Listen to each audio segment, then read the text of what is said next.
Hey guys, settle here. Tonight we began why you wouldn't last a day in the Roman Empire. But before we get started, make sure that you subscribed and comment where are you watching from. You wake up before you are ready. Not because the sun has risen, but because the world around you never fully slept. Your eyes open slowly. The ceiling above you is low. Stained. Cracked. It is not your ceiling. You do not own it. You are lying on straw. Not fresh straw. Straw that has been reused, crushed, and broken down until it barely cushions anything at all. Your back hurts immediately. Not sharply. Not suddenly. It is a dull, familiar pain. The kind that never leaves. You shift slightly and feel the ache spread across your shoulders, down into your hips. This body is already tired. And the day hasn't started. The air smells stale. Old smoke. Human breath. Damp stone. You are not alone in this room. Someone nearby coughs. Another person mutters in their sleep. A child turns and kicks against you accidentally. No one apologizes. There is no space for that. You lie still for a moment longer. Not to rest. But to prepare yourself. Because once you stand up, the day begins. And it does not slow down for anyone. Forget marble statues. Forget senators. Forget emperors giving speeches. That Rome exists. But it is nowhere near you. You live in the Rome of ordinary people. The Rome that history books barely mention. Narrow streets. Crowded buildings. Thin walls. Most people live like this. Not in villas. Not with courtyards. But stacked on top of each other in wooden and stone structures that burn easily and collapse often. Privacy does not exist. Noise is constant. Even at night, the city breathes. You sit up slowly. Carefully. Because sudden movement can pull something that never fully healed. Your joints crack. Your hands are rough. Scarred. You look at them briefly. Not with pride. Not with shame. Just recognition. These hands are tools. And today, like yesterday, they will be used until they hurt.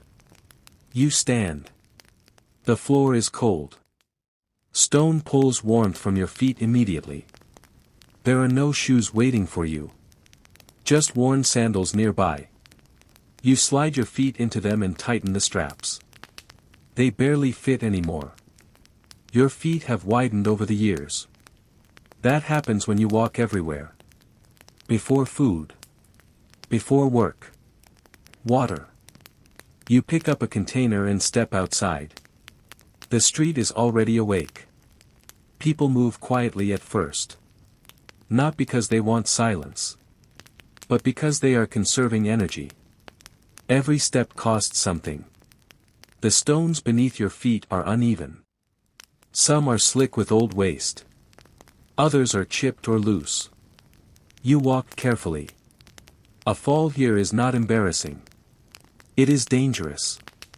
Injuries do not heal well. The public fountain is crowded. People wait patiently. But patience is thin. Everyone is watching the water. Not the people. Arguments start over small things. Who arrived first? Who cut ahead? Who spilled too much? No one smiles. This is not social time. This is survival. When it's your turn, you fill your container. The water is cool. Not clean. But cool. You do not think about what might be in it. Thinking about that changes nothing.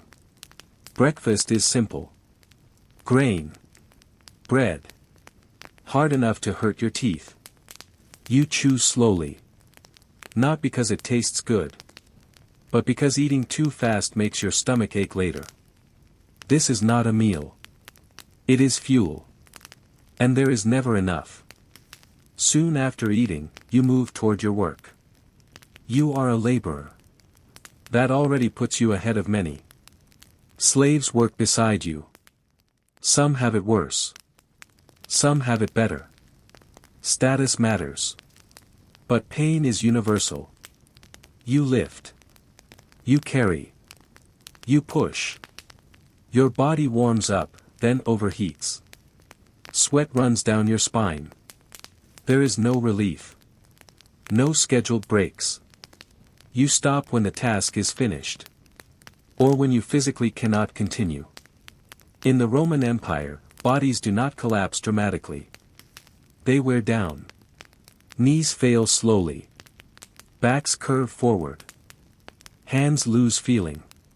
You notice older workers. They move carefully. Slowly. They are not respected for this. They are tolerated. Until they aren't useful anymore. The sun is higher now. Heat settles into the streets. Stone reflects it upward. There is shade. But not enough. You eat again. The same food. The same taste. You don't complain. Complaining does not change anything.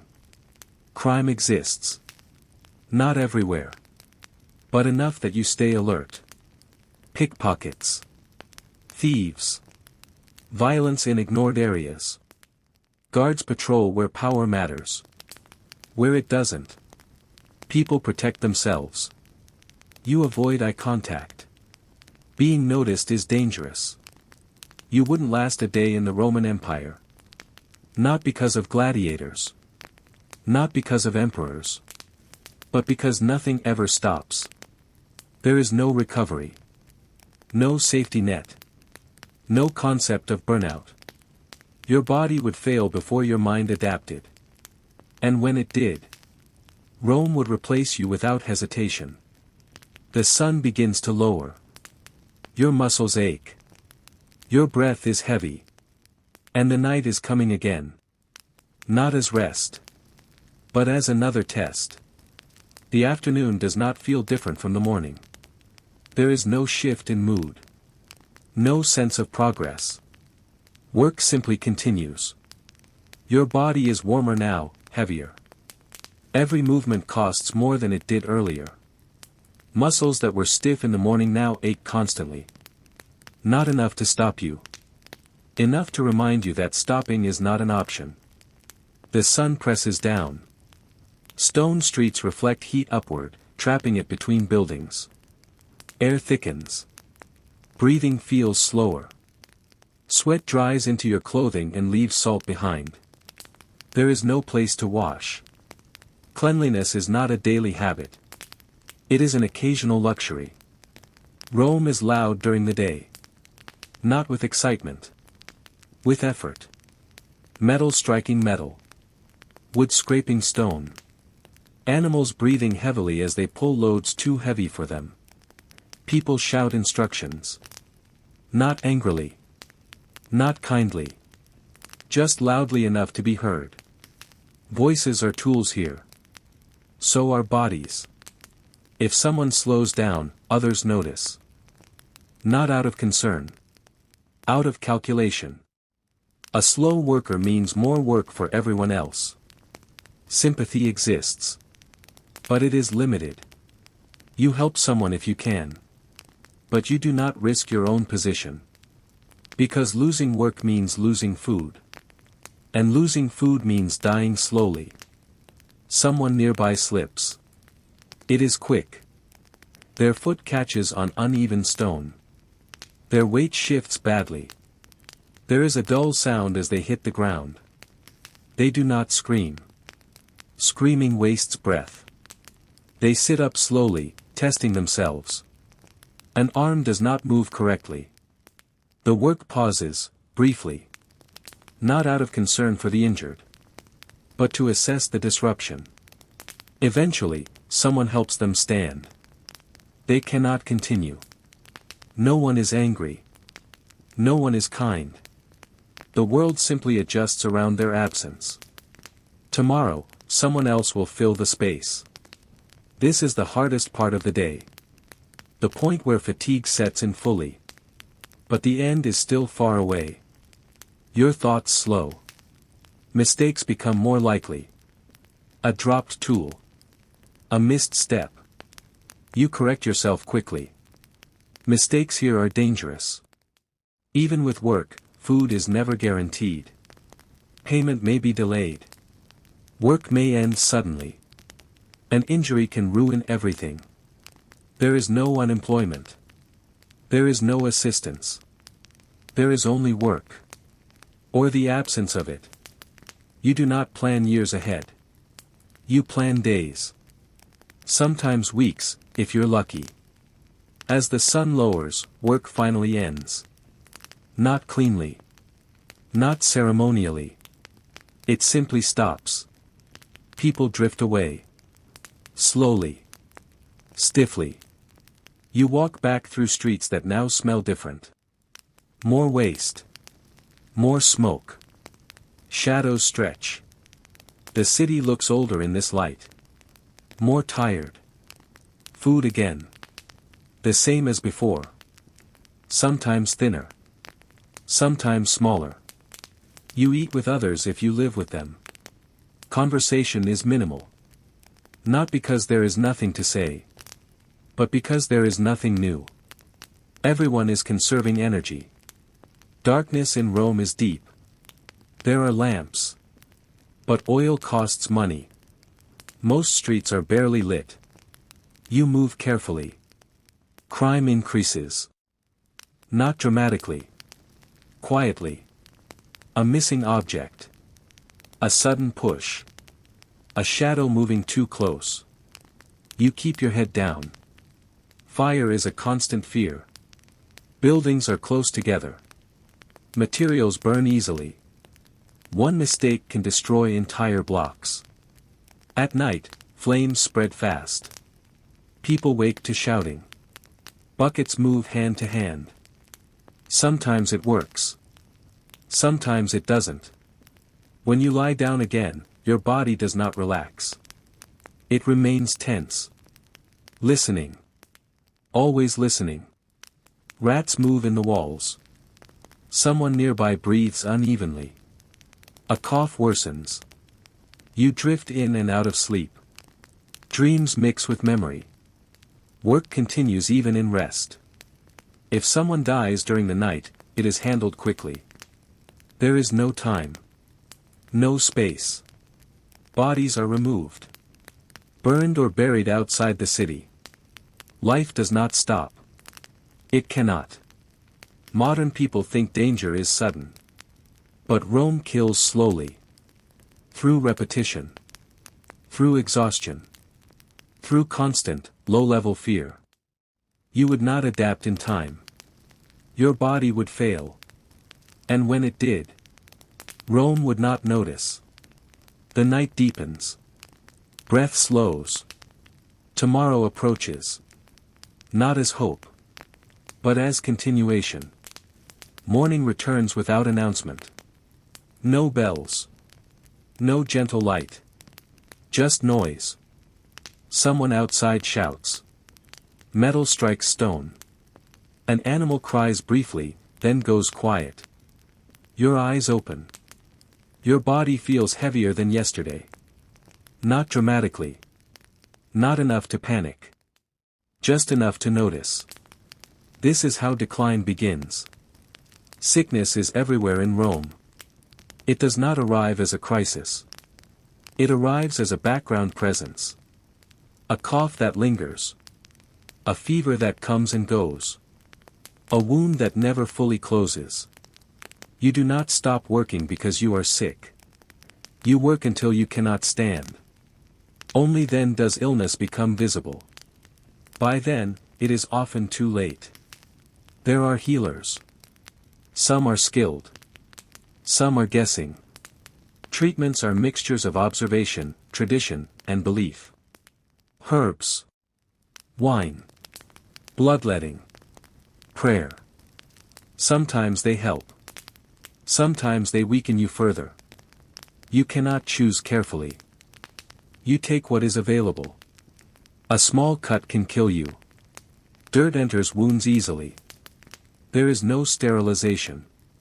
No antibiotics. Redness spreads. Heat builds. Pain deepens.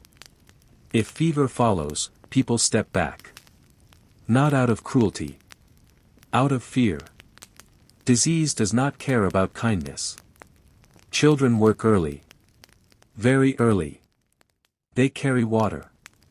Run messages. Clean. Lift what they can. Many do not survive childhood. Illness. Accidents. Malnutrition. Parents expect this. Not because they do not love their children. But because hope without realism hurts more. You do not imagine a long future. You imagine survival until tomorrow. Women work constantly. Inside. Outside.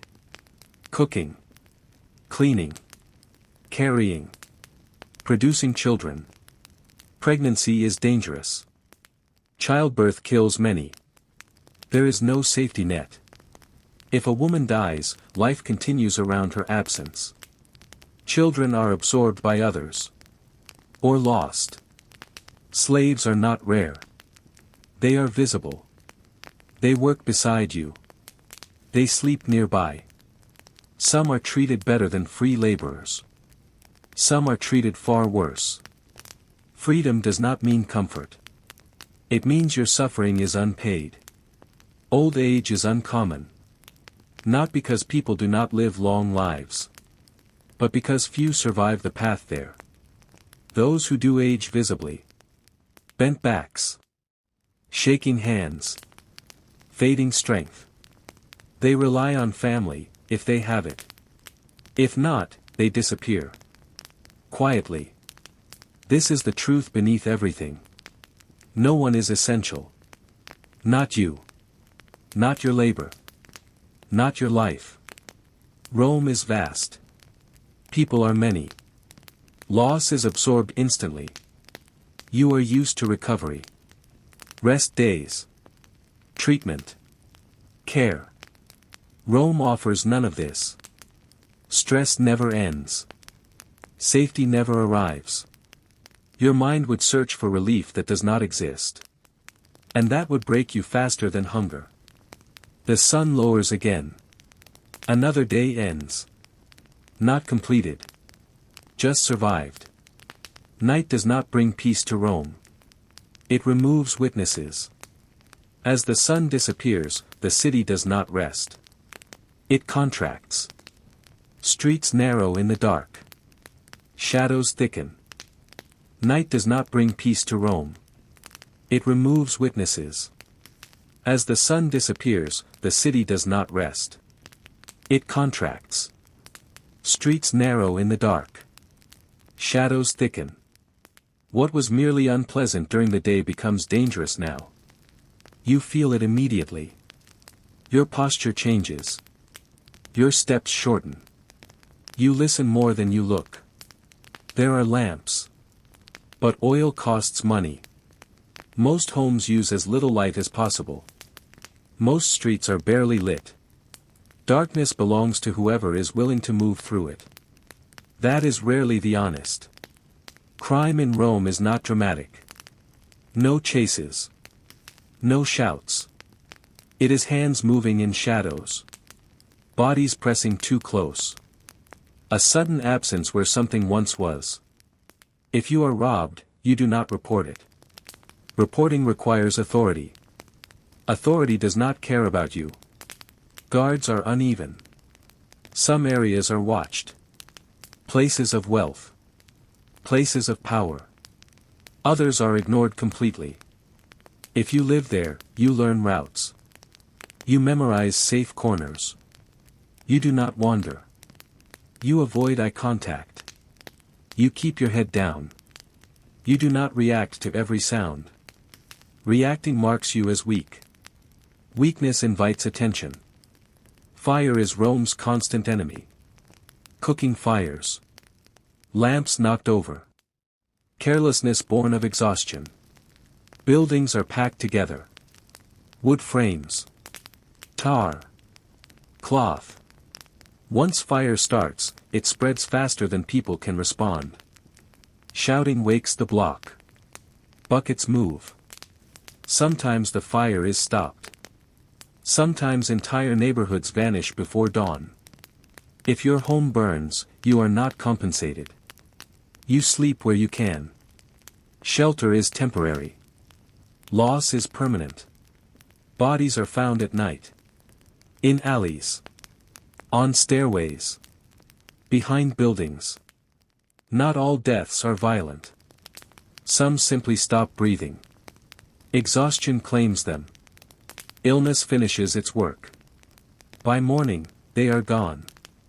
Cleaned away. When you lie down, you do not relax. You listen. Every sound is evaluated. Footsteps. Scraping. Movement inside walls. Rats are everywhere. They are not afraid. They live where people live. Dreams are fragmented. Work repeats itself. Fear bleeds into rest. You wake often. Sometimes you forget where you are. Sometimes you hope you are somewhere else.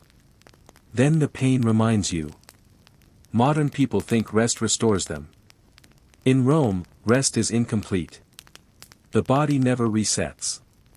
Fatigue compounds. Fear compounds. Your nervous system never shuts down. That alone would destroy you. Just before dawn is the most dangerous time.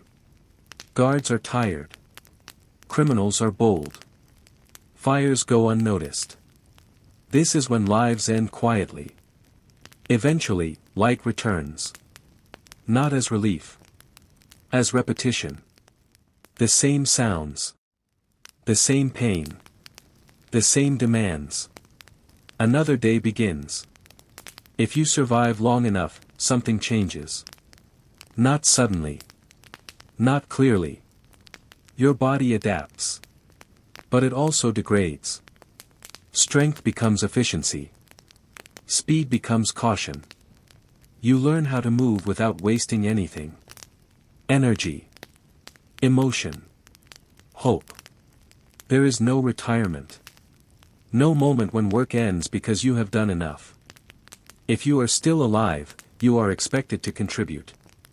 Older bodies slow down. Hands shake. Eyes fail. Hearing dulls. You compensate. You learn shortcuts. But eventually, compensation is not enough. And when that happens, your value drops. Quietly. If you lose a hand, a leg, your sight. Your life narrows instantly. There are no ramps. No accommodations. Some people beg. Some are supported by family. Many simply vanish. Rome does not track the fallen. They dissolve into corners of the city. You cannot easily leave your life. You are born into position. Connections matter more than effort. Talent matters less than survival. If you anger the wrong person, your work disappears. If you lose trust, doors close. There is no appeal process. You see them sometimes. Clean clothing. Servants. Shade. They do not notice you. They are not cruel. They are distant. Their Rome is safer. Yours is real. Games exist. Spectacles. They are loud. Violent. They remind people that suffering can be watched instead of endured. For a moment, your own life feels smaller. That relief does not last. You might wonder why people don't break immediately. They do. But slowly. And humans are good at adapting to slow pain. You stop imagining different lives. You stop asking, what if? You narrow your world until it fits.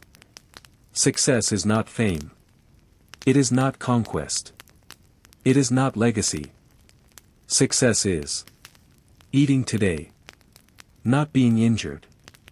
Sleeping indoors. Waking up again. That is enough. That has to be enough. You are used to safety, to choice, to rest. Rome removes those things. And without them, most modern people collapse. Not from fear. From exhaustion. The city continues. Whether you can or not. By now, you understand something important. The Roman Empire did not survive because life was good. It survived because people endured. Endurance was the system. Not happiness. Not justice. Not comfort. Just continuation. Rome is too large to notice you. Cities rise and fall inside it. Generations pass. Your life is a small unit of labor. When it ends, another replaces it. No disruption. No pause. That is strength. But it is not kindness.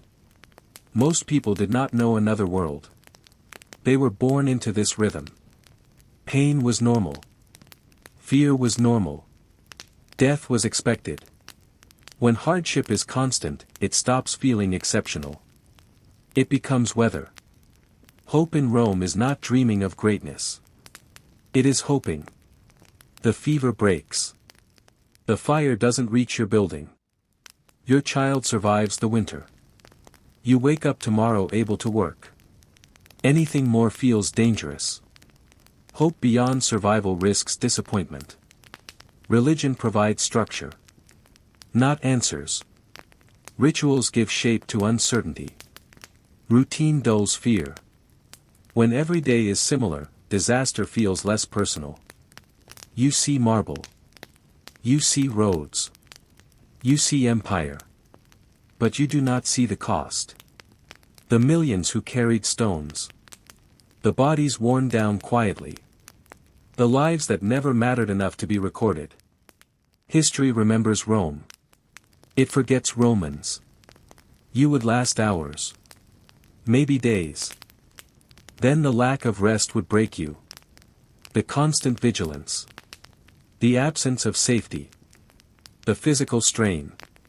Your body would fail before your mind adjusted. And Rome would not care. Not conquest. Not legacy. Just surviving long enough to wake up again. That was victory. That was success. Now the city fades. The noise softens. The smells blur. The details dissolve. You are no longer there. The weight lifts. You rest. Because the story is finished. And the night is quiet enough to sleep. There is another layer beneath everything you have heard. A quieter one. It belongs to the people who left no trace at all. No inscriptions. No names. No record. They lived. They worked. They died. And Rome never noticed. Most Romans were never citizens in the way you imagine. They were not participants in greatness. They were inputs. Human effort converted into roads, buildings, food, and taxes. If they disappeared, Rome did not grieve. It adjusted. Everyone reaches a day when the body refuses. Not dramatically. Just a moment when strength is gone. A load feels heavier than it should. Breath comes too fast. Vision narrows. You stop. Only briefly. But that pause changes everything. Someone else finishes your task. And now the question exists. Why you? Once you slow, people notice. Not emotionally. Practically. You are watched. Evaluated. Not for effort. But for output. Effort does not feed Rome. Results do. You are given lighter work. Then irregular work. Then none. This is not cruelty. It is efficiency. Rome cannot afford sentiment. Some people beg.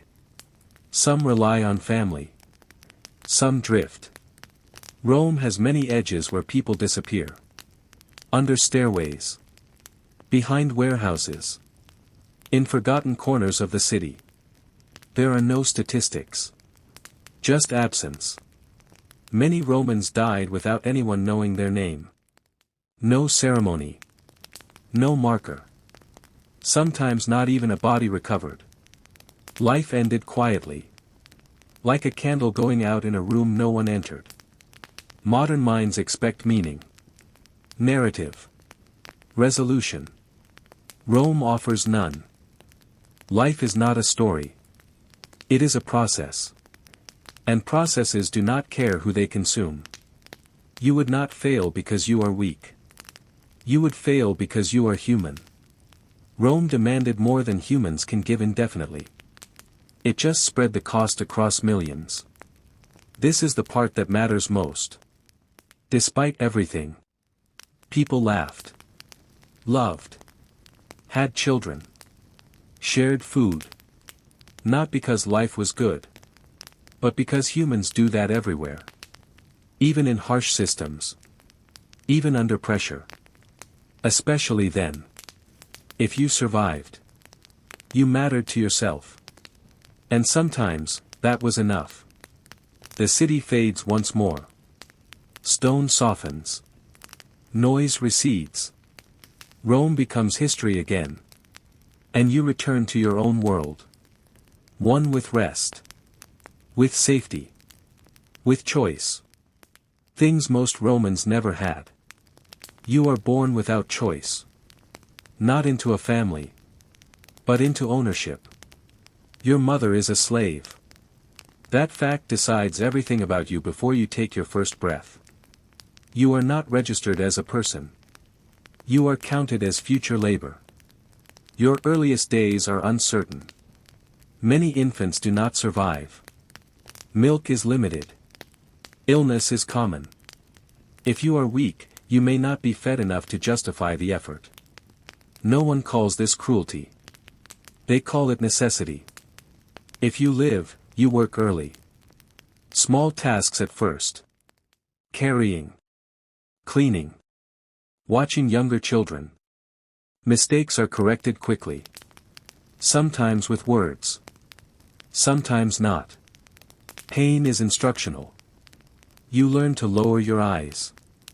To speak when spoken to. To move quickly. Your body is inspected. Strength is noticed. Weakness is remembered. As you grow, your value increases. If you are strong, you are worked harder. If you are attractive, you are watched differently. Your body is not private. Never has been. Work fills your days completely. Fields. Mines. Workshops. Homes. Rest exists only to keep you functional. Injury lowers your value. Age lowers it further. Disobedience is rare. Fear is effective. Punishment is public. Not to correct you, but to instruct others. You do not plan years ahead. You plan survival through the week. Hope is dangerous. Hope invites despair. When strength fades, tolerance fades too. You are fed less. Used less. Watched less. You become invisible. Death comes quietly. No record. No marker. Your place is filled. Rome continues. Not because you lack strength. But because modern minds expect ownership of self. Rome denies that completely. The story ends. Not with tragedy. With silence. You are born into expectation. Not ambition. Not possibility. Expectation. Your future is decided quietly, early, and without discussion. You will belong to someone. First to your family. Then to a husband. Your body is not your own. It is potential. Childhood does not linger. By the time you understand the world, you are already preparing to serve it. You help inside the home. Grinding grain. Fetching water. Cleaning. Your hands harden early. Your back learns strain. You are taught modesty. Not as protection, but as responsibility. If something happens to you, blame will follow. When your body changes, attention changes with it. Not all of it is safe. You are watched more closely. Restricted more tightly. Marriage discussions begin. Not about love. About alliances. About survival. About mouths to feed. Marriage is not a beginning. It is a handover. You leave one authority for another. Consent is irrelevant. Your age may be young. Very young. Your body is expected to adapt. Pregnancy is common. Survival is not guaranteed. There is no anesthesia. No sterile instruments. Birth is pain measured in hours. Sometimes days. Many women do not survive it. Those who do are expected to recover quickly. There is work to do. Children die often. Illness. Accidents. Malnutrition. You love anyway. Care anyway. Knowing loss is likely. Grief becomes quiet. Contained. Public grief disrupts work. Even pregnant, you work. Even injured, you work. Even sick, you work. Rest is conditional. And temporary. Violence inside the home is not public business. You endure. Because leaving is worse. Because survival depends on stability. As years pass, your body weakens. Childbearing takes its toll. Pain becomes constant. Your value declines. You are useful. Until you are not. If you have family, you may survive. If not, you fade. Quietly. Without record. You expect agency. Rome offers duty. You expect protection. Rome offers endurance. That difference would break you. Not with ceremony. With absence. Another woman fills your role. The system continues. A week sounds small.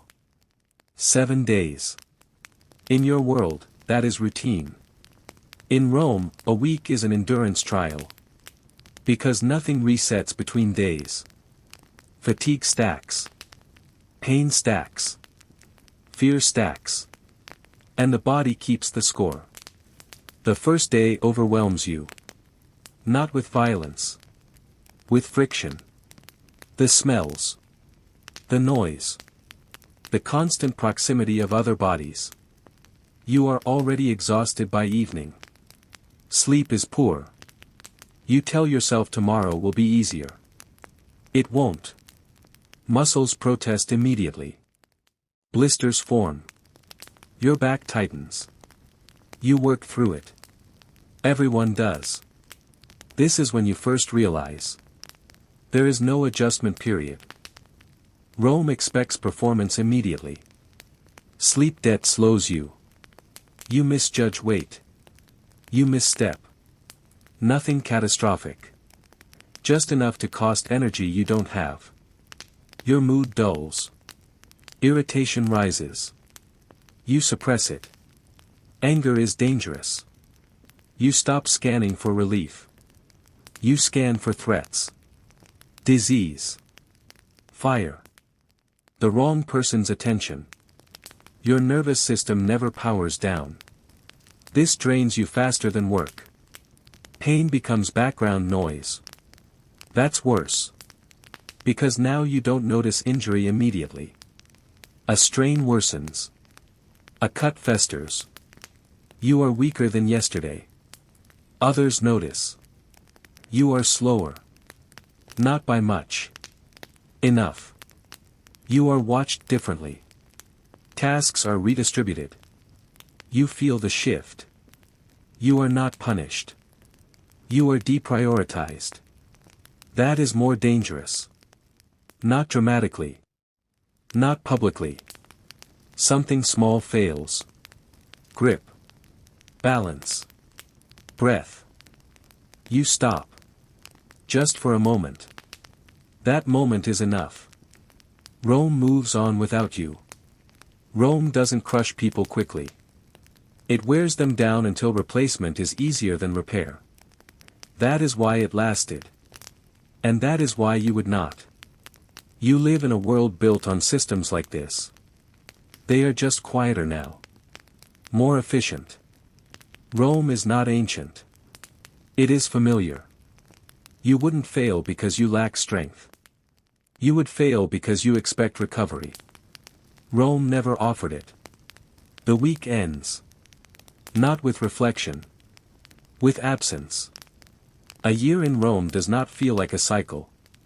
It feels like endurance stretched thin. There are no clean beginnings. No fresh starts. Each season inherits the damage of the last.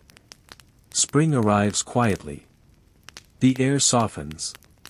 The cold loosens its grip. For a moment, the body feels lighter. This is dangerous. Because it feels like improvement. Work increases. Construction resumes. Fields demand attention. The pace quickens. Your body has not recovered from winter. But it is expected to perform anyway. Illness spreads easily now. Damp air. Crowded living. Coughs echo everywhere. Some people do not make it to summer. Summer is relentless. Heat presses down without mercy. Stone reflects it upward. Air barely moves. Sweat never dries. Water becomes precious. Fights break out at fountains. Animals collapse in the streets. Work does not slow. Heat exhaustion is common. So is death from it. The body overheats quietly. You feel dizzy. You sit down. Sometimes you don't stand back up. Autumn is calculation. How much grain? How much oil? How much fuel? Mistakes here cost lives later. Food is stored. But rarely enough. Prices rise. The poor feel it immediately. Meals thin. Strength fades. The city grows tense. Winter is survival stripped bare. Cold settles into stone. Homes do not insulate. Smoke fills rooms as people burn whatever they can. Respiratory illness spreads. Old injuries ache constantly. Work continues, slower, harder. The weak fall away. Children. Elderly. The already sick. Winter does not announce who it will take. By spring, many are gone. A year does not build you. It consumes you. Your posture changes. Your breath shortens. Your expectations shrink. You stop imagining relief. You measure life in continuance. Anyone can endure one hard day. Rome breaks you across time. By repetition. By never allowing repair. This is why survival was respected. Not achievement. There is no celebration. No reflection. The calendar changes quietly. The body carries damage forward. You are accustomed to recovery. To seasons that heal. Rome's seasons compound harm. You would enter spring already broken. The year passes. Not noticed. Just endured. Most years are hard. Some years are catastrophic. Rome is strong. But it is fragile in ways people don't notice until it breaks. Food must move. Water must flow. People must keep working. When any of this fails, the system turns on itself. It starts quietly. Grain shipments arrive late. Prices rise slightly. People notice. But they do not panic yet. Meals thin. Bread becomes smaller. Oil is rationed. The poor feel it first. They always do. Hunger sharpens people. Not into efficiency. Into desperation. Arguments grow louder. Theft increases. Parents skip meals so children can eat. Children still grow weaker. Prolonged hunger drains strength. Muscle thins. Immunity collapses. Small illnesses become fatal. People do not starve quickly. They fade. The wealthy hoard. They always have. Private stores. Connections. Power. Famine exposes class more clearly than law ever could.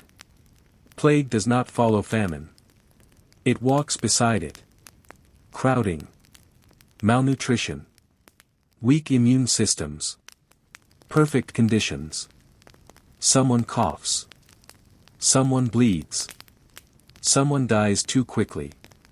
At first, people deny it. They call it bad air. Seasonal illness. Then bodies pile up. The smell changes. Fear spreads faster than disease. Rome tries to function. Labor continues. Markets stay open. Until there are not enough hands. Most years are hard. Some years are catastrophic. Rome is strong. But it is fragile in ways people don't notice until it breaks. Food must move. Water must flow. People must keep working. When any of this fails, the system turns on itself. It starts quietly. Grain shipments arrive late. Prices rise slightly. People notice. But they do not panic yet. Meals thin. Bread becomes smaller. Oil is rationed. The poor feel it first. They always do. Hunger sharpens people. Not into efficiency. Into desperation. Arguments grow louder. Theft increases. Parents skip meals so children can eat. Children still grow weaker. Prolonged hunger drains strength. Muscle thins. Immunity collapses. Small illnesses become fatal. People do not starve quickly. They fade. The wealthy hoard. They always have. Private stores. Connections. Power. Famine exposes class more clearly than law ever could. Plague does not follow famine. It walks beside it. Crowding. Malnutrition. Weak immune systems. Perfect conditions. Someone coughs. Someone bleeds. Someone dies too quickly. At first, people deny it. They call it bad air. Seasonal illness. Then bodies pile up. The smell changes. Fear spreads faster than disease. Rome tries to function. Labor continues. Markets stay open. Until there are not enough hands. Then everything slows. Then it stops. So many die that rituals vanish. Bodies are burned quickly. Sometimes dumped. Names are lost. Grief has no space. Rome depends on constant input. When people fail, Rome fails. Not from invasion. From exhaustion. Modern minds break under uncertainty. Rome offers no explanation. No timeline. No reassurance. You wait. You weaken. You die. After plague, Rome continues. Smaller. Quieter. New people fill old roles. The cycle resumes. The city exhales. The worst has passed. But the damage remains. Rome falls. Not in a single moment. Not with fire and speeches. It thins. Roads decay. Trade slows. Cities shrink. And life does not become easier. It becomes smaller. More local. More exposed. There are no grand systems now. No aqueducts to rely on. No grain fleets arriving predictably. You wake in a village. Wood and mud. Your world is measured in walking distance. Beyond that, uncertainty. You work when the land allows it. You rest only when weather forces you. Farming is constant labor. Plowing. Planting. Harvesting. One bad season means hunger. Two means death. Bread. Porridge. Occasionally vegetables. Meat is rare. Hunger is familiar. Children grow slowly. Bodies are smaller than modern ones. Without Roman sanitation, illness spreads faster. Water is dirtier. Medical knowledge has not improved. People die young. Often suddenly. Power lives nearby now. A lord. A landowner. Protection comes at a price. Obedience. You do not argue. You cannot leave easily. There are no distant wars. Violence comes from neighbors. Disputes escalate quickly. Justice is inconsistent. The empire is gone. But endurance remains. Life is still labor. Still fragile. Still short. You imagine the past improving with time. It doesn't. It only shifts where the pressure lands. The world grows quieter. Smaller. But not kinder. Time moves forward. Life does not improve with it. It only changes shape. The Roman Empire is gone now.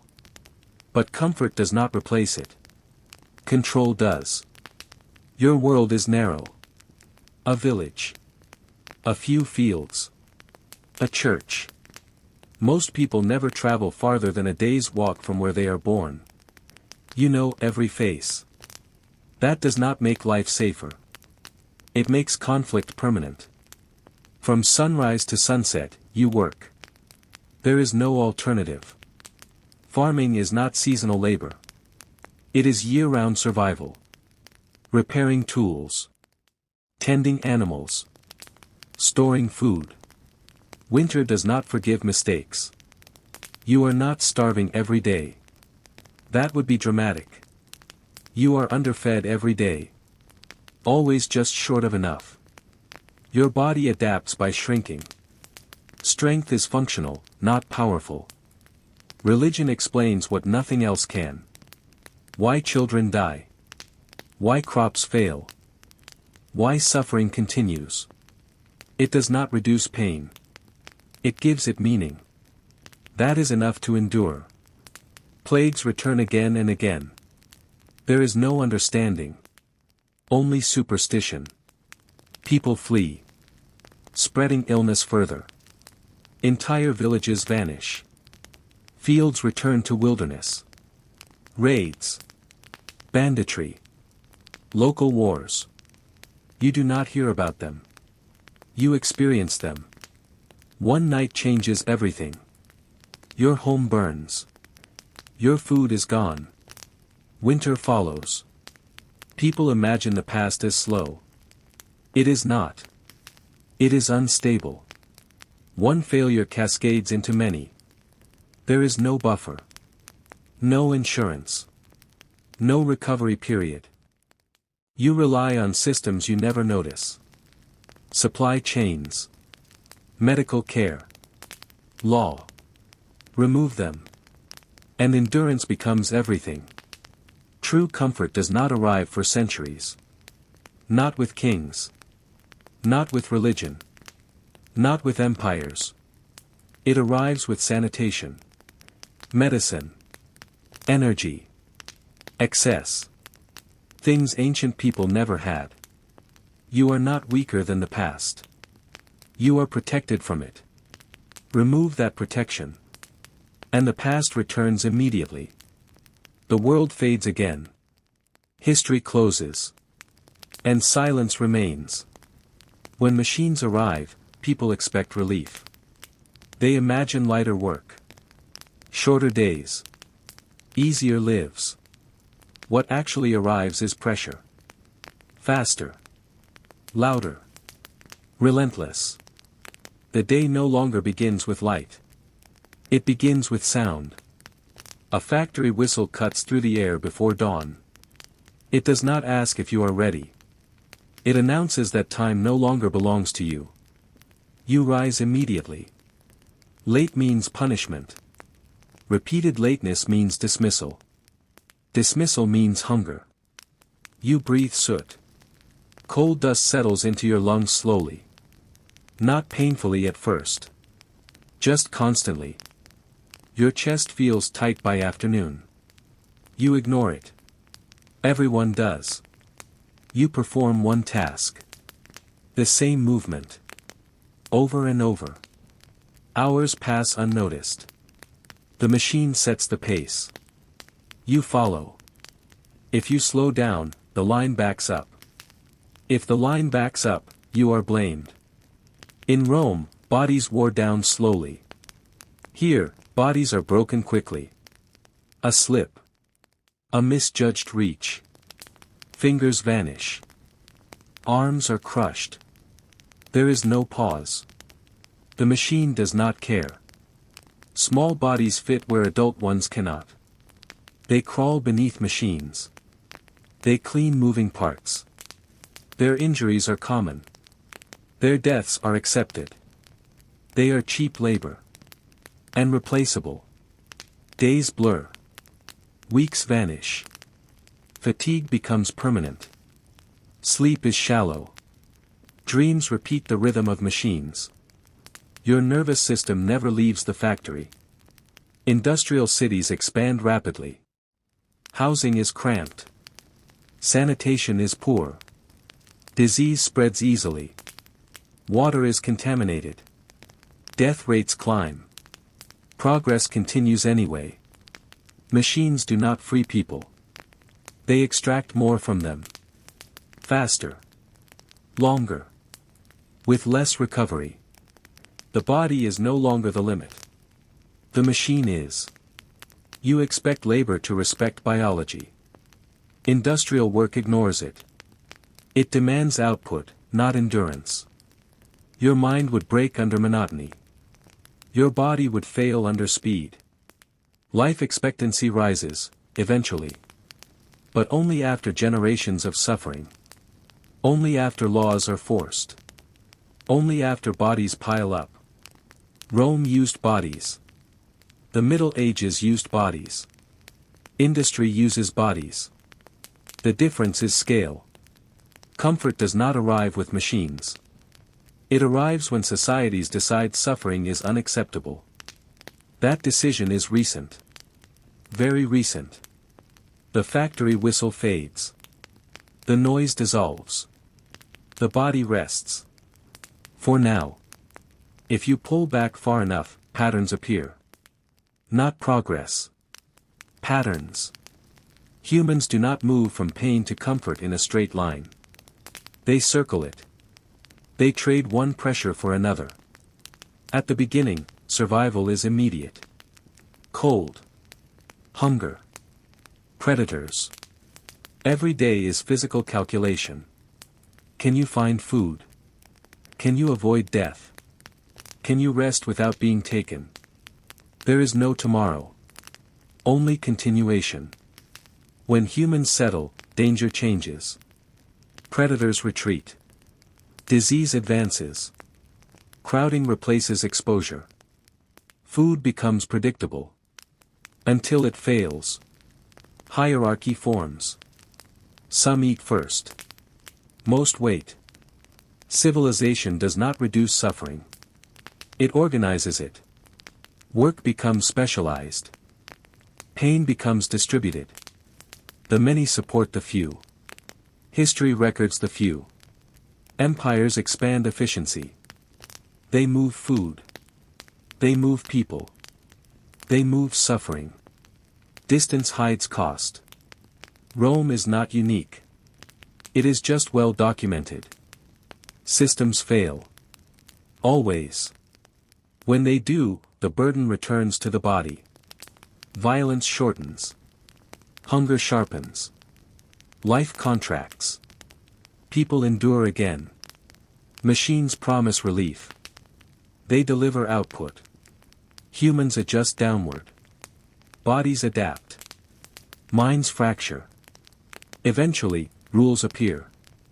Too late for many. For the first time, survival is mostly guaranteed. Food is abundant. Disease is treatable. Violence is distant. This is unprecedented. And fragile. Your nervous system evolved for scarcity. For threat. For uncertainty. Modern life removes those signals. But not the wiring. Comfort feels wrong. Temporary. You are not weak. You are calibrated for safety. Remove it. And history reasserts itself immediately. Most humans who ever lived endured. They did not thrive. They survived long enough to pass life forward. That is the achievement. Everything else is decoration. History quiets. The pressure lifts. You return to a world with light at night. With clean water. With rest. Things so rare they are almost new. Use them. Collapse does not arrive as fire. It arrives as delay. A shipment that does not come. A service that does not return. A message that stays unanswered. At first, nothing feels wrong. Then everything does. The first week feels unreal. Power flickers. Internet slows. Stores close early. You tell yourself it will pass. Everyone does. Food still exists. But not where you expect it. Shelves empty faster than they refill. Not from hunger. From fear. People buy more than they need. Because they no longer trust tomorrow. Sleep worsens. Your nervous system stays alert. You refresh news repeatedly. Silence feels dangerous. This is not hardship yet. This is anticipation. By the second week, routines break. Fuel is limited. Water pressure drops. Waste removal slows. Smells change.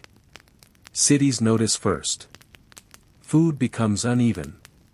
Some have plenty. Some have none. The illusion of equality dissolves quickly. Rules still exist. But enforcement weakens. People begin negotiating instead of obeying. You notice armed guards at places that never needed them before. You also notice places with no guards at all. By now, the unprepared suffer. Medical supplies run low. Small injuries matter again. A fever becomes serious. People improvise. Not well. Stress fractures communities.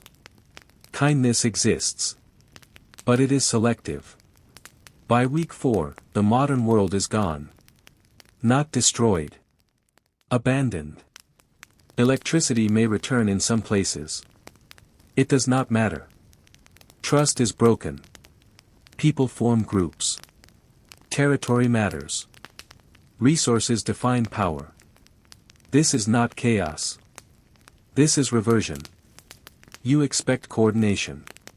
Collapse removes it. You expect explanation. Collapse offers none. You expect help to arrive. Collapse teaches patience, or death. Ancient people were already adapted. They knew scarcity. They expected loss. They built lives around endurance. You built yours around reliability. That is the difference. Modern life is not weak. It is delicate. Strong when intact. Brittle when stressed. The lights may return. The systems may recover. But the illusion is gone. You have seen how thin it was. Mental strength is not optimism. It is tolerance. Tolerance for uncertainty. For discomfort. For loss. Ancient people did not think themselves strong. They thought life was hard. There is a difference. Ancient people expected suffering. Not constantly. But regularly. Illness was normal. Death was familiar. Hunger was cyclical. When hardship arrived, it did not shatter their worldview. It confirmed it. That alone is powerful.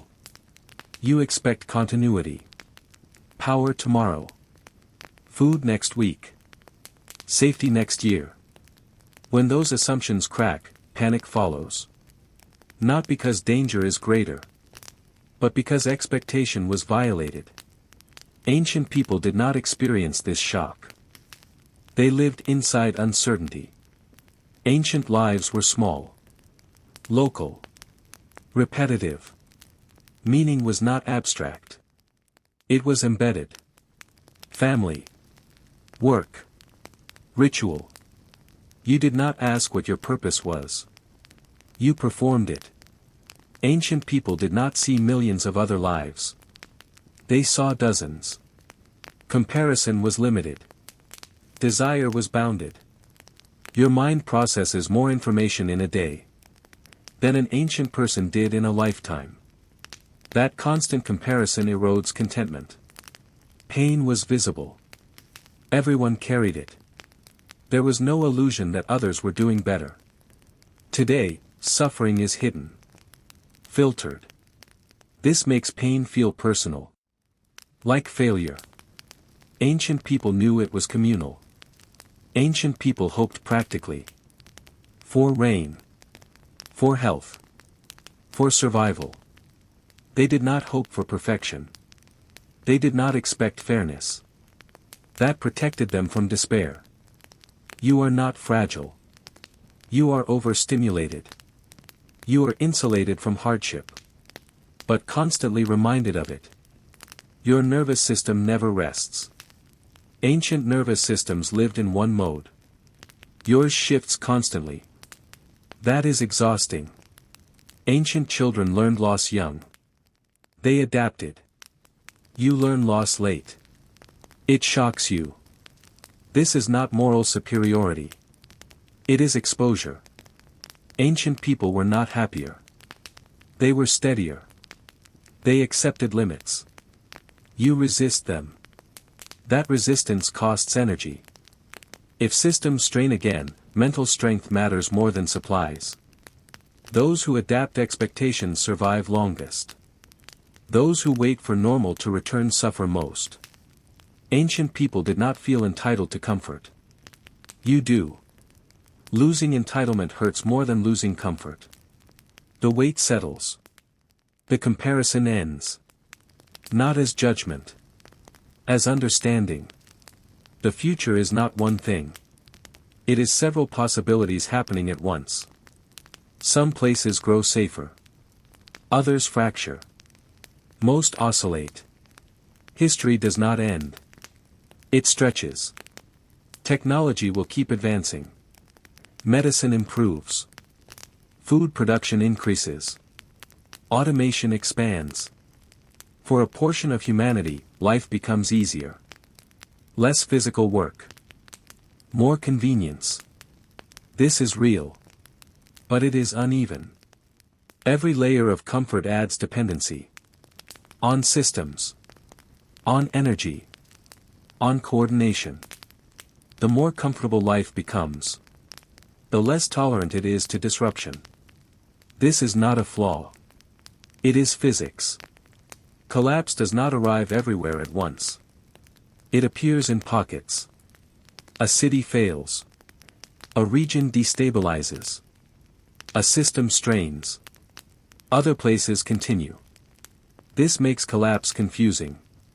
Not cinematic. Fragmented. Most likely, the future repeats patterns. Periods of stability. Followed by strain. Then adjustment. Not extinction. Not utopia. Cycles. Humans are adaptive. Systems reroute. Loss hurts. But life continues. History shows this repeatedly. What disappears is expectation. Not food. Not shelter. Trust. When trust erodes, everything slows. People hoard. Institutions weaken. Coordination fractures. This determines survival more than strength.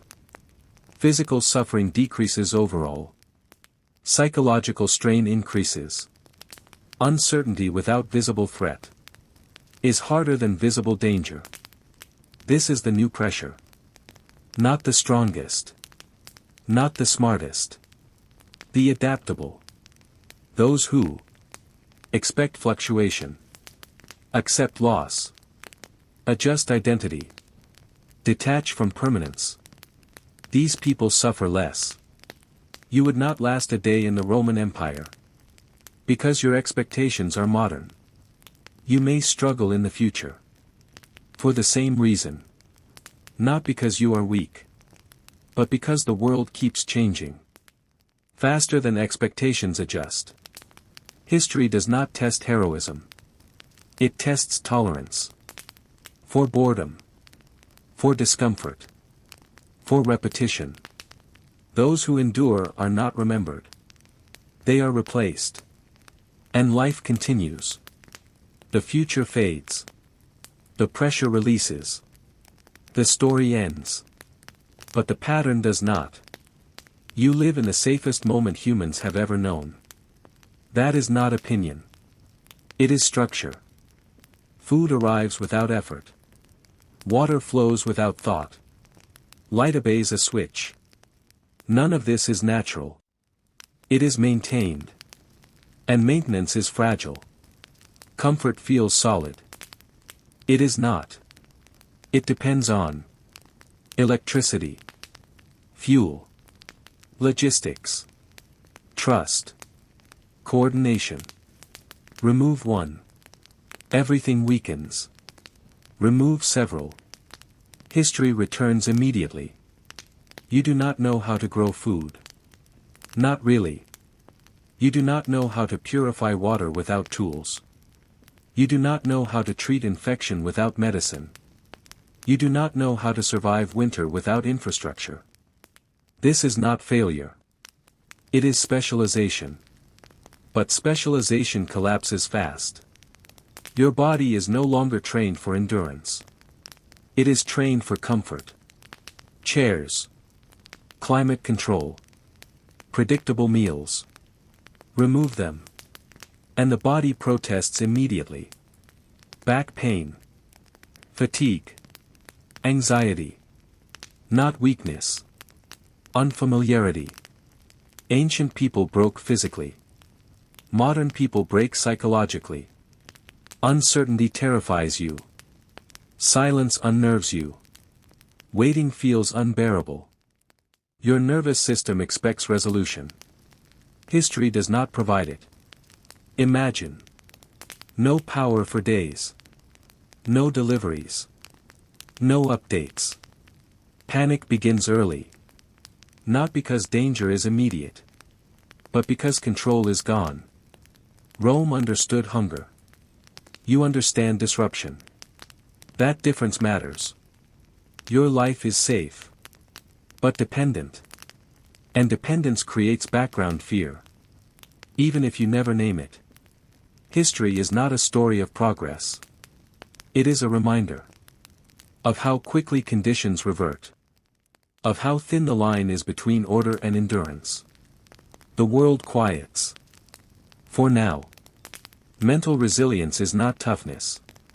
It is familiarity. You do not need to become harder. You need to become less surprised. The first adjustment is internal. Assume disruption is normal. Not constant. But possible. When things work, appreciate them. When they don't, do not feel betrayed. Ancient people did not feel cheated by hardship. They adjusted. Expectation is everything. Modern life removes waiting. Undo that. Stand in lines without distraction. Sit without stimulation. Let silence exist. This is not meditation. It is tolerance training. When uncertainty arrives, your nervous system will already know the terrain. Cold is uncomfortable. Hunger is uncomfortable. Boredom is uncomfortable. They are not emergencies. Your brain confuses discomfort with threat. Ancient people did not. Practice letting discomfort pass. without immediate correction. This builds calm under stress. Constant updates simulate danger. Your body reacts as if action is required. But there is nothing to do. This creates helpless anxiety. Ancient people learned news slowly. You should too. Less information. More grounding. Do not define yourself by results. Define yourself by process. I show up. I adapt. I continue.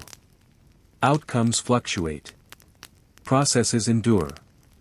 This is how people survive long uncertainty. Without losing themselves. This is not pessimism.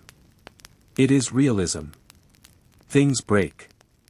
Plans fail. People leave. When loss happens, it should feel familiar. Not catastrophic. Ancient people grieved. But they did not collapse. Not productivity systems. Anchors. Simple tasks done daily. Walking. Cleaning. Eating deliberately. These routines stabilize the nervous system.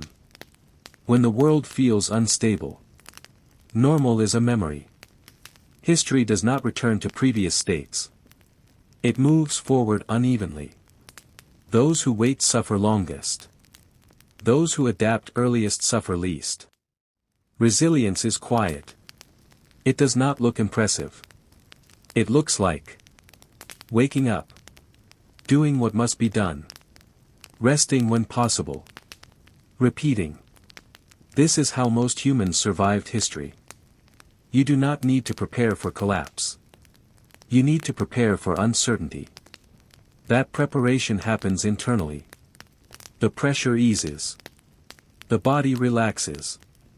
The mind stops bracing. Nothing dramatic happens. And that is the point. Ancient people were not wiser by nature. They were constrained. Constraint forces clarity. Modern life removes constraint. And replaces it with noise. Some ancient wisdom survives that noise. Most of it does not. Ancient people lived inside limits.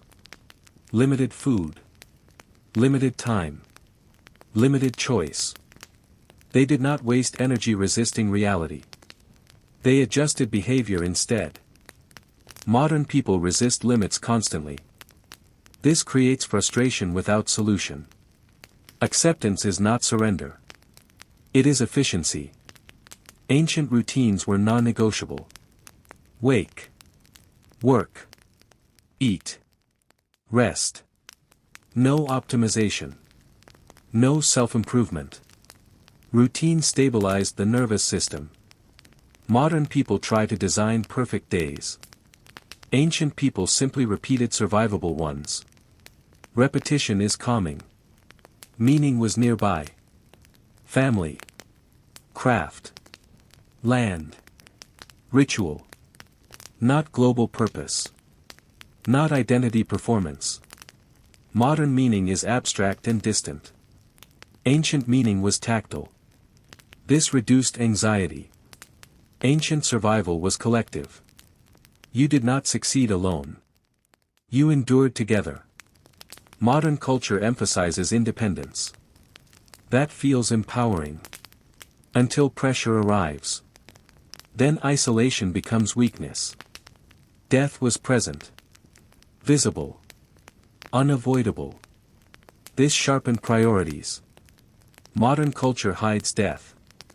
This inflates trivial concerns. Awareness of mortality simplifies life. Ancient people endured because they had no choice. Endurance alone is not wisdom. Modern people should reduce suffering where possible. Romanticizing pain is unnecessary. Ancient wisdom often assumed fixed hierarchy. Know your place. Accept authority. This stabilized systems. But crushed individuals. Modern flexibility is progress. Not weakness. Ancient people attributed misfortune to fate or gods. This reduced anxiety. But blocked accountability. Modern understanding allows prevention. Not everything should be accepted. Some things should be fixed. Ancient people knew less. That reduced mental strain. But ignorance also killed. Modern knowledge saves lives. The problem is not information. It is excess without filtering. Ancient wisdom works when it regulates expectation. Modern tools work when they reduce suffering. Problems arise when ancient endurance meets modern overload. Modern entitlement meets ancient instability. Balance matters. Live with modern advantages. But ancient expectations. Use technology. But do not depend emotionally on perfection. Seek comfort. But tolerate discomfort. Plan. But expect disruption. Ancient people survived because they adapted inwardly. Modern people thrive when they do the same. Not by going backward. But by remembering what endurance actually looked like. The past recedes. The present steadies. The noise softens. You remain. Strength is misunderstood because it is uncomfortable to observe honestly. Real strength is quiet. Messy. Unimpressive. So we replace it with stories. We imagine strength as force. Loud voices. Fast decisions. Visible dominance. Ancient survival did not reward intensity. It punished it. Those who rushed wasted energy. Those who reacted emotionally made mistakes. Strength was measured in restraint. Fear is not weakness. It is information. Ancient people felt fear constantly. Predators. Disease. Violence. They did not eliminate fear. They listened to it. Modern culture treats fear as failure. This makes people ignore it. Until it overwhelms them. No one survives alone. Not historically. Not now. The strongest individuals were embedded in groups. Knowledge was shared. Labor was distributed. Isolation was death. Modern independence is convenient. But fragile under pressure. Endurance includes rest. Ancient people rested whenever possible. Not luxuriously. Strategically. Rest preserved life. Modern productivity culture glorifies exhaustion. That is not strength. That is attrition. Everyone breaks. Ancient people broke bodies. Modern people break minds. Strength is not avoiding fracture. It is continuing after repair. Strength adapts to environment. Roman strength was physical endurance. Medieval strength was patience. Industrial strength was tolerance of monotony. Modern strength is psychological regulation. Each era demands a different skill. Myths are comforting. They simplify. They promise control. Real strength does not offer certainty. It offers survival. Most strong people are invisible. They do not lead revolutions. They do not dominate narratives. They keep systems functioning. They raise children. They show up. They adapt quietly. If strength feels boring, you are seeing it clearly. Drama is inefficient. Survival is repetitive. The myths dissolve. What remains is ordinary resilience. And that has always been enough. Boredom is not emptiness. It is space. Space is where endurance lives. Contrary to modern imagination, ancient life was repetitive. Days looked the same. Tasks repeated endlessly. There were no constant surprises. Survival depended on tolerating monotony. People who needed stimulation failed quickly. Boredom slows the nervous system. It prevents overreaction. Ancient people did not seek novelty. They avoided unnecessary movement. Energy was life. Excitement was wasteful. You are never unstimulated. Screens. Audio. Notifications. Silence feels wrong. Waiting feels unbearable. Your nervous system expects constant input. This is new. And it weakens endurance. Your brain associates stimulation with safety. When stimulation stops, your body assumes something is wrong. Ancient brains did the opposite. Stillness meant safety. Noise meant danger. Your wiring is inverted. When nothing happens, attention stabilizes. Thoughts slow. Perception sharpens. Ancient people noticed small changes. Weather. Animal movement. Sound. These details mattered. Modern attention jumps constantly. This creates fatigue without effort. Anxiety feeds on anticipation. Boredom interrupts it. There is nothing to prepare for. Nothing to optimize. Just presence. Ancient people lived here often. Time moved slowly. That was not suffering. It allowed recovery. Modern time accelerates. Days vanish. Fatigue accumulates unnoticed. Boredom stretches time. And allows healing. Not productivity. Not discipline. Boredom tolerance. The ability to exist without stimulation. Without anxiety. Without escape. This was once normal. Not by forcing emptiness. By removing excess. Walk without audio. Sit without scrolling. Wait without distraction. Let boredom arrive. Do not flee it. Boredom kept humans alive. Constant stimulation is a luxury. And a liability. Silence returns. Time slows. Nothing happens. And that is exactly what survival often requires. Fear is sharp. Uncertainty is heavy. Humans evolved to handle fear. We struggle with uncertainty. Fear is immediate. A sound in the dark. A visible threat. An approaching danger. Fear activates action. Run. Hide. Fight. Ancient people lived with fear daily. It was exhausting. But clear. Uncertainty has no target. You do not know what to prepare for. You do not know when it ends. Your body stays alert indefinitely. This drains energy faster than fear ever did. Ancient dangers were visible. Weather. Animals. Illness. They did not speculate endlessly. When danger passed, tension released. Modern life reverses this. Less immediate danger. More anticipation. Your nervous system waits for resolution. But uncertainty offers none. You refresh. You plan. You worry. Nothing closes the loop. Ancient loops close daily. Survive the night. Eat. Rest. Fear spikes, then falls. Uncertainty hums constantly. Sleep becomes shallow. Muscles stay tight. Attention scatters. This is why modern fatigue feels different. Control promises certainty. Schedules. Predictions. Metrics. They soothe temporarily.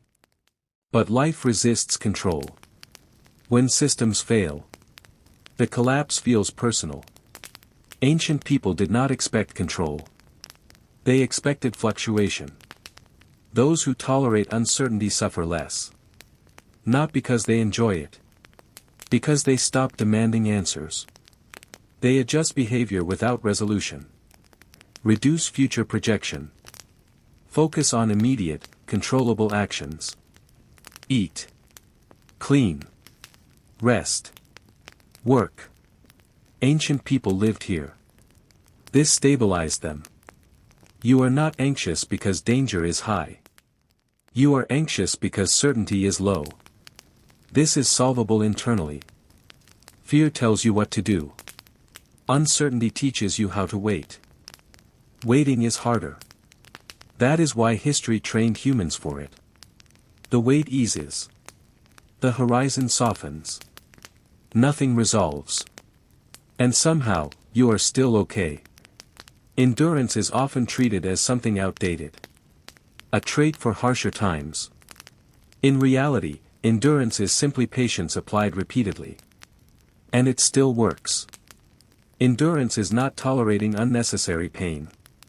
It is tolerating inevitable discomfort without panic. Ancient people did not seek hardship. They accepted it when it arrived. That acceptance conserved energy. The tests changed. Instead of hunger, waiting. Instead of cold, uncertainty. Instead of danger, repetition. These are quieter pressures. They wear people down because they feel meaningless. When you stop reacting emotionally to every fluctuation, attention sharpens. You see what matters. What can wait? What does not? Ancient people learned this through necessity. You must learn it intentionally. Burnout is not too much work. It is too much resistance. Resisting reality drains more energy than adapting to it. Endurance removes resistance. Endurance today looks like showing up consistently without drama. Continuing without urgency. Allowing progress to be slow. Accepting boredom without escape.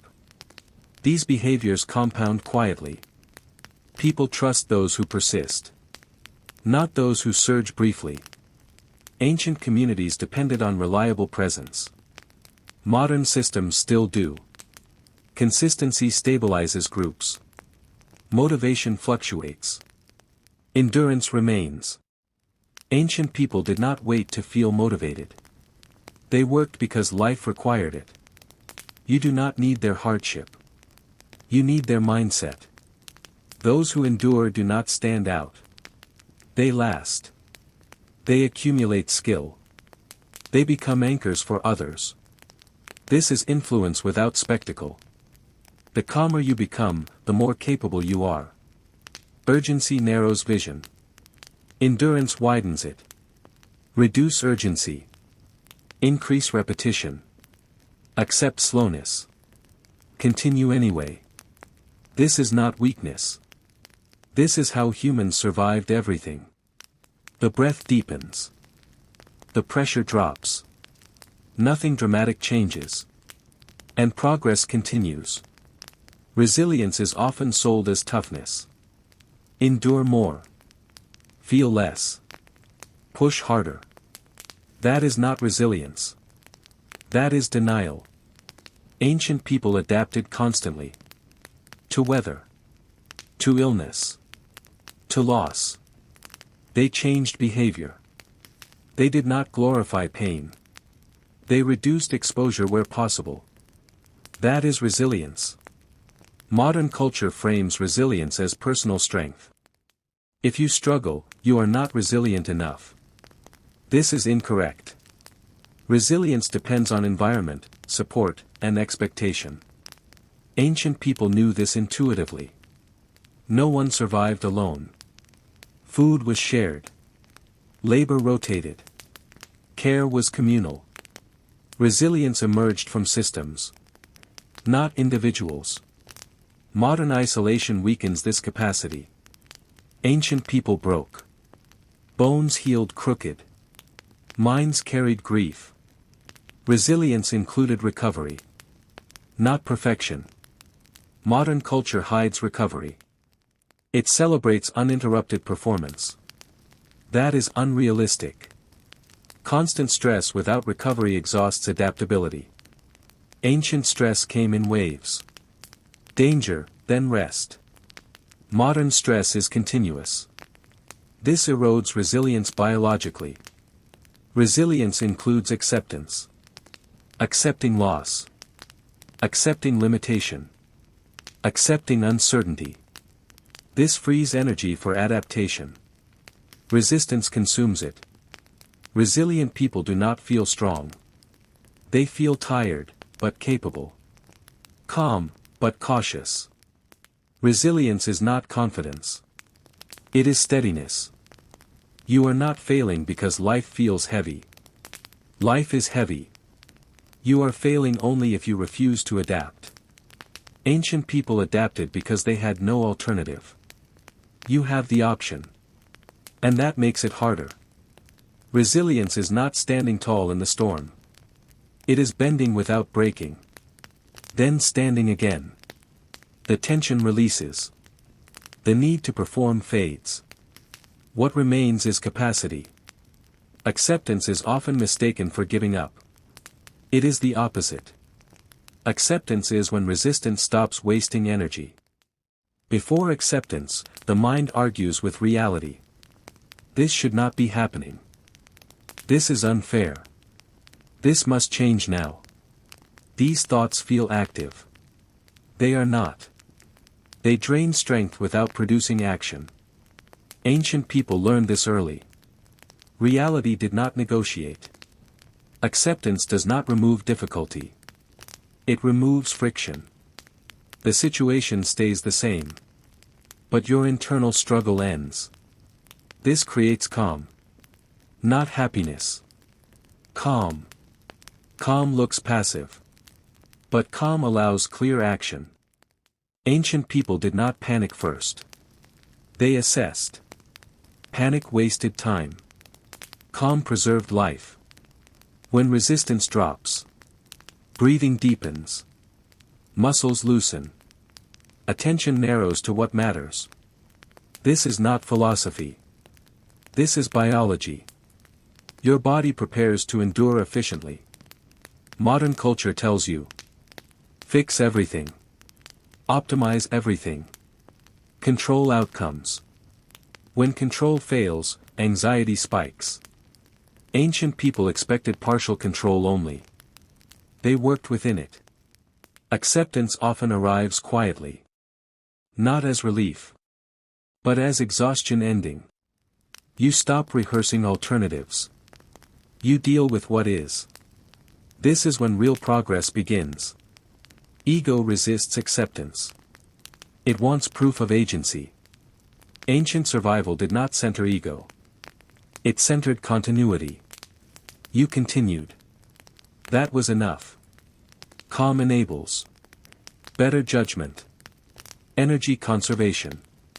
Consistency. Recovery. These are survival advantages.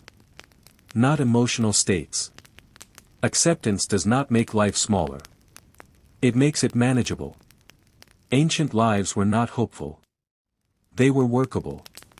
When acceptance arrives, the fight ends. Not because you lost. But because there is no enemy. Only conditions.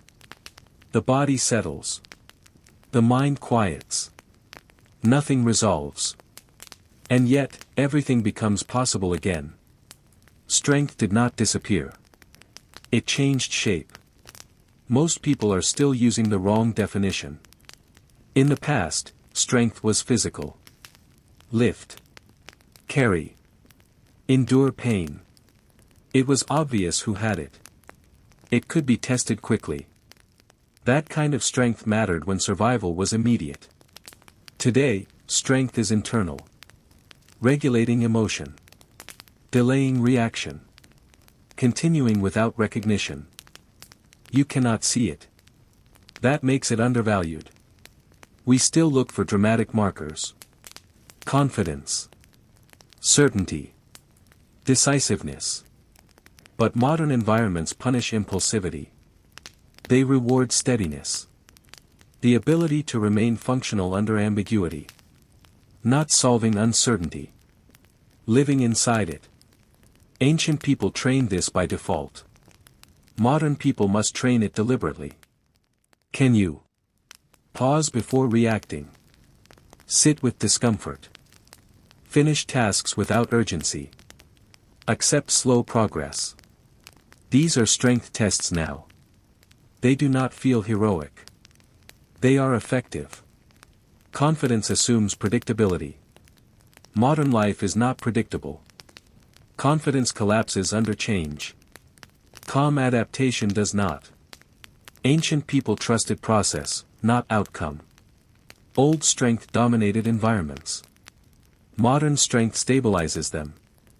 The person who keeps systems running quietly is stronger than the person who demands attention. Modern strength offers no applause. No climax. No visible victory. It offers continuity. That feels dull. Until it is gone. Not louder. Not faster. Not tougher. More patient. More grounded. More consistent. This person lasts. If you feel unimpressive, you may be adapting correctly. History favored those who endured quietly. It still does. The definition shifts. The pressure eases. Strength becomes sustainable. Survival is not dramatic. It does not look like bravery. It looks like routine. You wake up. You check your body. Not heroically. Practically. Is anything worse than yesterday? Is anything injured? Is anything failing? Ancient people did this every morning. So do you. You just call it getting ready. Survival prioritizes basics. Water. Food. Warmth. Shelter. Not ambition. Not meaning. Those come later. If energy remains. Ancient people did not chase purpose before survival. They earned it through stability. Waiting for daylight. Waiting for weather. Waiting for strength to return. Survival respects timing. Forcing action wastes energy. Ancient people waited often. Modern people struggle with this most. Survival is subtraction. Less movement. Less conflict. Less unnecessary effort. Ancient people avoided waste instinctively. Modern culture celebrates excess. Excess shortens endurance. Some days are productive. Some days are not. Survival does not judge days. It uses them. Ancient people did not feel guilt for low-output days. They rested because they had to. Isolation weakens survival.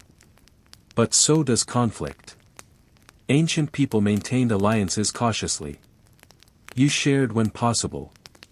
You withdrew when needed. Social energy was managed like food. Survival narrows time.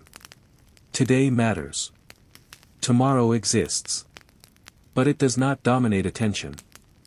Long-term thinking returns only when stability does. This prevents overwhelm. A better night's sleep. Less pain. More food. These mattered. Ancient people measured progress quietly. Modern people overlook it. Nothing feels heroic.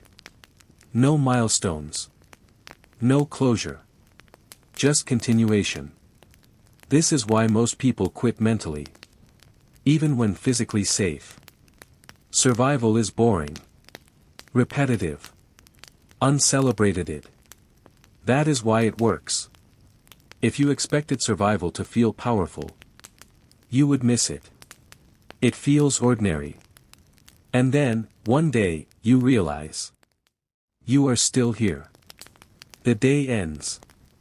Nothing dramatic happened. That means it worked. People rarely quit because they are incapable. They quit because they misinterpret discomfort. Most people expect effort to produce quick relief. Work improvement. Pain meaning. Endurance reward. When relief doesn't arrive, doubt begins. Ancient people did not expect relief. They expected continuation. That difference kept them going. Fatigue feels like something is wrong. Boredom feels like stagnation. Uncertainty feels like danger. These feelings trigger withdrawal. But in survival contexts, they are normal signals. Ancient people recognize them as part of the process. Modern people treat them as warnings to stop. Beginnings are exciting. Endings are satisfying. The middle is dull. Progress is invisible there. This is where most people quit. Ancient life existed almost entirely in the middle. There was no finish line. Motivation spikes early, then fades. People interpret this as loss of ability. It is not. It is biology returning to baseline. Ancient people did not rely on motivation. They relied on necessity and routine. Quitting often follows overexertion. People push too hard early. They spend energy meant for endurance. Ancient people paced instinctively. Slow was safer. Modern people watch others quit, or appear successful, and compare. This distorts perception. Ancient comparison was local and limited. You did not feel behind the entire world. You only saw who was still standing beside you. Those who continue without emotional interpretation last longest. They do not ask, "Is this worth it?" every day. They ask, "What is required today?" This reduces mental load. People who endure stop looking for confirmation. They stop waiting to feel ready. They stop narrating their struggle. They simply proceed. This is when quitting stops being tempting. Most people do not fail. They leave. They leave because they expected the process to feel different. History rewards those who stay, not those who feel strong. The pressure lightens. The urge to evaluate fades. One more day happens. And that is enough. Talent is loud. It attracts attention. It rises quickly. It also burns quickly. Survival favors something else. Talent shines under ideal conditions. Time. Resources. Support. Remove those, and talent struggles. Ancient survival rarely offered ideal conditions. Neither does modern uncertainty. Quiet skills repeat. They do not require inspiration. They function when energy is low. These skills endure. 1. Pacing. Knowing when to slow down. Not when forced. When wise. Pacing preserves energy for later stages. Ancient people survived winters by pacing summers. 2. Emotional regulation. Not suppressing emotion. Containing it. Letting feelings pass without action. This prevents costly mistakes. 3. Attention management. Knowing where to focus. Ignoring noise. Ancient people watched essentials. Modern people must relearn this. 4. Adaptability. Changing approach without self-blame. Conditions change. You adjust. No narrative required. 5. Recovery. Resting without guilt. Ancient people rested when possible. Not because they earned it. Because survival required it. Talent encourages intensity. Intensity drains reserves. When reserves empty, talent has nothing to stand on. Quiet skills preserve reserves. People with quiet skills are underestimated.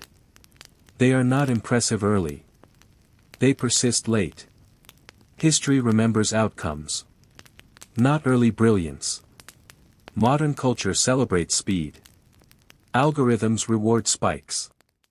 Life rewards consistency. This mismatch creates burnout.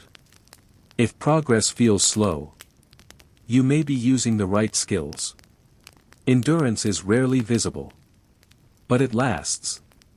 The pace settles. Effort smooths out. Nothing explodes. Everything continues. Peace does not arrive suddenly. It seeps in. Quietly. Often unnoticed. Relief is the absence of pain. Peace is the absence of resistance. Ancient people did not wait for relief. They learned peace inside difficulty. That is why they survived long stretches of it. At first, endurance feels heavy. Every day costs effort. You count hours. You mark time. Then something shifts. Not externally. Internally. You stop asking when it will end. That question dissolves. This is the turning point. Modern culture teaches you to expect payoff. A finish line. Validation. Endurance offers none of these. So when peace arrives, it feels anticlimactic. Almost disappointing. But it is real. Your body adapts. Stress hormones reduce. Breathing deepens naturally. Thoughts slow. This is not resignation. It is regulation. Ancient bodies lived here often. Yours can too. Nothing improves dramatically. Work remains. Pain may remain. Uncertainty remains. But it no longer dominates attention. This is functional peace. Not happiness. They stop too early. They assume discomfort means damage. They leave before adaptation completes. Ancient people had no option to leave. So adaptation happened. Endurance feels worse just before peace appears. This is where people quit. Those who continue pass through. Better judgment. Less fear-based decision-making. More sustainable effort. Peace is not passive. It is efficient. Ancient people did not romanticize peace. They accepted it when it arrived. Then they continued working. Peace was not the goal. Survival was. Peace was a byproduct. You were not meant to feel constantly motivated. You were meant to feel capable. Peace restores that capacity. The effort softens. The fight ends. The day continues. And for the first time, it is enough. Survival does not just change what you do. It changes who you think you are. Quietly. Permanently. In stable times, identity is flexible. You ask, who am I? What do I want? What do I believe? In survival, these questions fade. They are replaced by, what must be done today? Ancient people did not build identity around preference. They built it around function. Under pressure, identity narrows. You become, the one who fetches water. The one who cooks. The one who keeps watch. The one who endures. This is not dehumanizing. It is stabilizing. Roles reduce cognitive load. Ancient societies understood this instinctively. Modern identity is abstract. Values. Aspirations. Self-expression. These are powerful. But brittle under stress. When systems strain, abstract identity offers no guidance. Action-based identity does. Too many choices exhaust the mind. Survival simplifies. Fewer options. Clear priorities. This creates clarity. Even inside hardship. Ancient people experienced less confusion than we imagine. Their lives were hard, but focused. Many people feel shame admitting this. Pressure simplifies the self. It removes unnecessary parts. This feels like loss. But also relief. You stop performing. You start functioning. When stability returns, identity expands again. But not fully. Survivors carry a quiet change. They value usefulness over image.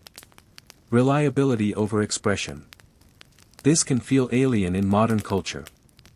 Once identity is rewired by survival, trivial concerns lose power.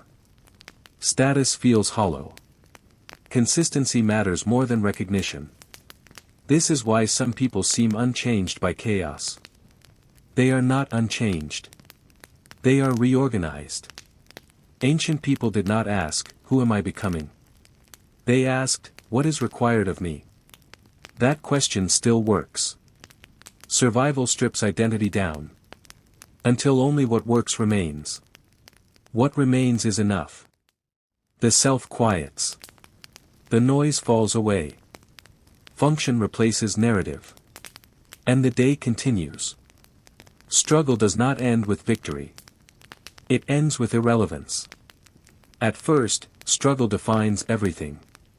You measure effort. You track pain. You count days. Then, gradually, you stop counting. Not because things improve, but because counting stops helping. This is when struggle loosens its grip. Modern stories promise resolution. A final triumph. A clear ending. History offers none. Ancient lives did not conclude struggles. They moved past them quietly. One pressure replaced another. This was normal. You stop asking, how long can I do this? And start asking, what's next? This is not optimism. It is orientation. Survival reorients attention forward. Intensity fades. High highs disappear. Low lows soften. This can feel like numbness. It is not. It is stabilization. Ancient nervous systems lived here most of the time.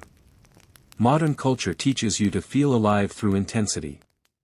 When intensity fades, life feels muted. But muted is sustainable. Muted allows continuity. You stop fighting reality. Not because you surrendered, but because there is nothing left to fight. Conditions exist. You operate within them. This is peace without celebration. The struggle did not make you special. It made you functional. History does not reward function with applause. It rewards it with survival. Most struggles end not with relief, but with adaptation. You adapt so completely that the struggle dissolves into routine. The effort no longer feels heavy. The day moves forward. Nothing dramatic happens. And that is how it ends. When endurance has done its work, what remains is not strength. It is simplicity. The excess falls away. After long endurance, certain things lose meaning. Status. Comparison. Recognition. They require energy you no longer waste. Ancient survivors were not ambitious. They were efficient. You stop scanning for everything. You notice what matters. Food. Health. Weather. People you rely on. This is not limitation. It is clarity. Emotions flatten. But deepen. Less excitement. Less despair. More steadiness. Ancient lives were emotionally narrow. This was not deficiency. It was protection. Joy becomes subtle. Warmth. Enough food. Quiet. Not celebration. Contentment. This kind of joy does not spike. It lasts. The body stops being an object to optimize. It becomes a tool to maintain. Pain is monitored, not dramatized. Energy is respected. Ancient people lived inside their bodies this way. Fewer connections matter more. Reliability becomes love. Presence becomes loyalty. Ancient bonds formed this way. They endured.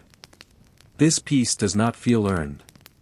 It arrives after effort ends. Not because you deserve it, but because nothing else is required. You cannot fully return to naivete. You see fragility everywhere. You know how thin systems are. This knowledge does not frighten you anymore. It steadies you. Endurance does not make life better. It makes it smaller. And smaller is manageable. The weight is gone. The noise is gone. What remains is enough. History does not teach comfort. It teaches capacity. We imagine ancient people as either heroic or miserable. They were neither. They were ordinary humans, operating at the edge of survival. Just like many still do. Not intelligence. Not strength. not ambition. History selects for those who notice early, adapt quickly, waste little, endure quietly. Everything else is decoration. We carry expectations ancient people never had: happiness, fulfillment, meaning. These are not wrong. But they are heavy. Ancient people carried tasks. Tasks are lighter. When life is simple, suffering is clear. When life is complex, suffering multiplies. Ancient suffering was brutal, but narrow. Modern suffering is diffuse. Not because you are weak. Not because you lack toughness. But because modern life trained you to expect safety, choice, pause. The Roman world offered none of these consistently. If you were born there, you would adapt. Not heroically. Gradually. Because humans always do. Survival is not glorious. It is repetitive. And that repetition builds capacity. Capacity builds continuity. Continuity builds history. The Roman Empire did not endure because people were extraordinary. It endured because millions of ordinary people woke up again, and again, and again. The city fades. The noise recedes. The lesson remains. Empires fall. Patterns do not. Rome collapses slowly. Not with fire. With thinning. Fewer repairs. Less grain. Delayed pay. Quiet abandonment. For ordinary people, nothing ends. Life simply becomes harder to maintain. When an empire falls, survival continues uninterrupted. You still wake up hungry. You still work. You still get sick. You still die. The banner above you changes. Your day does not. Every era later calls the previous one stable. That stability is imagined. People living inside it felt strain, scarcity, fear. They always do. Each generation inherits tools that reduce pain, expectations that increase disappointment. This creates a contradiction. Life becomes easier physically, but harder psychologically. Ancient people expected difficulty. Modern people expect improvement. When improvement stalls, despair begins. Your body is still ancient. It expects scarcity, movement, danger.